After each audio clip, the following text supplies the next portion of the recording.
Hi, everybody. Welcome back to Researching with Jason, where I take you through researching outside of Google, where I teach you through how to research properly through using the library databases or through using your library altogether.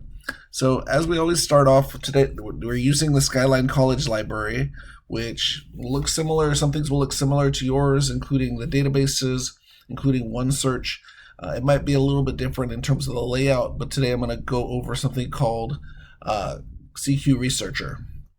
So we've already gone over OneSearch, and that's kind of where you find your books, as well as if you're not sure where to start, it's a good place to find books, articles, etc., videos, music files.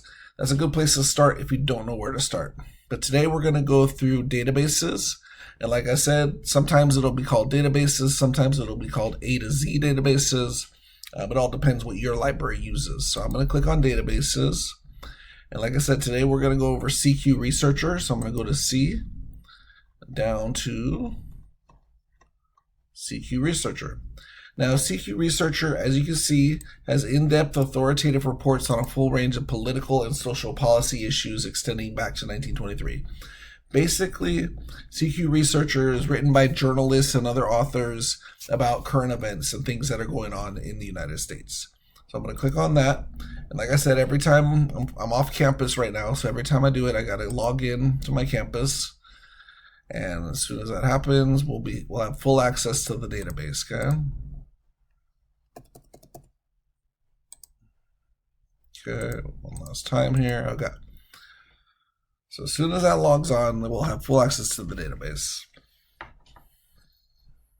Sorry about the delay. My internet seems to be working a little extra slow today, but as soon as it logs on, you'll see what it looks like, and we'll go over some of it. So, as you can see, this is a Sage database. Sage is just another library vendor that you'll see. Again, Sage, EBSCO, Gale, those are kind of the three big. JSTOR is another one, so you can see those a lot. You can see there's many different things here, but today we're using CQ Press. And so under CQ Press, we could just search whatever we're looking for. So let's say you were looking for organic foods. You could type that in, hit enter. And as soon as this loads, we have here, okay, organic foods. Let's accept this again. Sorry about that. Okay, so now we have a selection of reports that they've created based on organic foods. You can see here some of them go back to 1990s, 2016. So you always want to find the most recent one. And you should be able to do that here by publication date. So if you want it from, let's say 2020 to 2025, you can hit apply filter. And now it should get the most recent. So you can see, if we go up to the top here, there we go. Supreme Court collection. We have a court case. We have whole milk and foods. So Congress collection. Here's an actual report that they did, Future of Agriculture from 2024. Again, Supreme Court entry, CQ Magazine, CQ Researcher. So the ones I like to focus on today is the CQ Researcher reports. So I'm going to go ahead and do the Future of Meat 2020. So it's a little older, but you can see we could try that one. So I'm going to click on the Future of Meat. And as soon as this loads, again, I apologize for the slowness. You can see here, it's a report.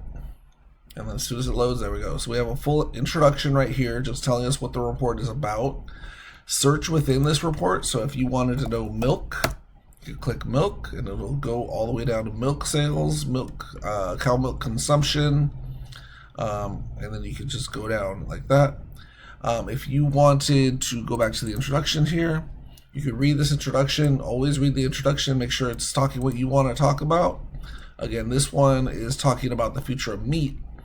Can the industry navigate health and environmental concerns?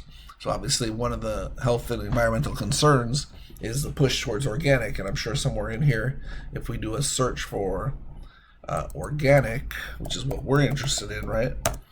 We should be able to find here organic matter. Let's go to the top here. Go to the next one. Okay, organic meat, organic, local, and free-range products. And you can see on the right here is the table of contents. Now, if I go through these individually, you'll see that this report is very long, very detailed, including infographics and whatnot. A couple of things I want to mention to you. Make sure to read the introduction, maybe read the overview. It's kind of like an encyclopedia entry for those who want to catch up real quick. You can read the background if you're interested in going historically, but current situation is always a good one because that'll tell you exactly what's happening at this moment. The outlook, the future situation of what's coming up is a good one to have. Pros and cons are always good. These are very short as opposed to the ones in opposing viewpoints. So you'll see it tells you who is writing the pro in this example and who they are, what their title is. You see that the pro is very short, the con is very short. Same situation, who's writing it and what their position is. Which is good to know. You can do the chronology, which tells you when everything happened, obviously going all the way back to 1867. The next step, what's happening next, obviously China, health and the environment, meat alternatives, contacts if you want more information, or footnotes, and about the author. So if you want to know, one of the things we teach is getting to know your author and explaining how you can rely on them. So one of the ways to do that is go into about the author, and you can see the author is Sarah Toth Stubb, Jerusalem-based U.S. journalist. So again, like I said, a lot of this is written by journalists. So a simple way to just know her is not only to check this. You can see she's written for the Wall Street Journal, the Atlantic, U.S. News and World Reports, and other publications.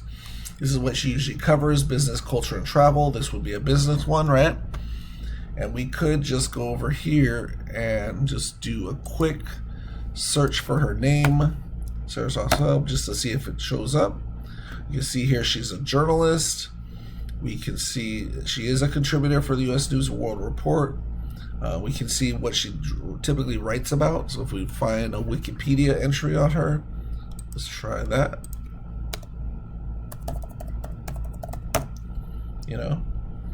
Okay, so there she is under Tablet Magazine. So she does not have a Wikipedia entry, but if we go here to see what kind of stuff she usually writes about, we may know a little bit more about her. We know that she usually writes about business and some others. So you can see what she's talking about. So Israel's tourism plan. She's writing a lot about Israel, which makes sense. She's an Israeli-based writer. Let's see, Palestinian. Okay, so she doesn't really write a lot about the dairy industry or business. There is COVID-19 vaccinations. So it's good to go through this process just to know a little bit more about your author to see if maybe this person isn't the most reliable one. Generally, she is because she writes for well-known publications, but you also want to make sure that this is within her wheelhouse. So if we were looking for, let's say if we want to say business articles, okay?